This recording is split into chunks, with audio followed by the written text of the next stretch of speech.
वारंवार निर्माण होणाऱ्या पुण्यातल्या कचऱ्याच्या समस्येबाबत लवकरच तोडगा काढला जाईल असं आश्वासन पुण्याचे पालकमंत्री गिरीश बापट यांनी दिलंय। तसंच फुरसुंगीऐवजी इतर पर्यायांचा सुद्धा लवकरच विचार केला जाईल असंही त्यांनी म्हटलंय। पुण्याच्या कचरा पुण्याजवळच्या फुरसुंगीजवळ टाकला जातो, मात्र अनेक वर्षांपासून या गावातल्या नागरिकांचा इथं कचरा डंपिंग करायला विरोध आहे। काही दिवसांपूर्वी इथं आग लागली आणि मग त्यानंतर पुन्हा एकदा फुरसुंगीकरांनी कचरा न टाकू देण्यासाठी आंदोलन सुरू केलं। गेल्या 16 दिवसापासून पुण्यामध्ये कचऱ्याची समस्या निर्माण झालेली आहे। कचरा डंपिंग ग्राउंडमध्ये जात नाहीये, शहरामध्ये कचऱ्याचे ढीग पडतायत।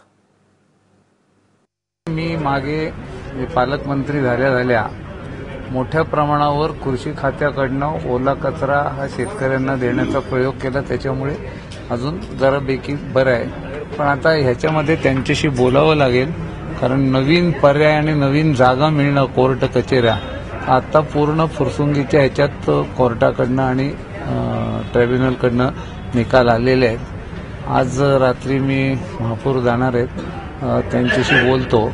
आता मोठ्या प्रमाणावर आहे तो अधिक क्षमतेने चालवण्याचं काम चालू आहे।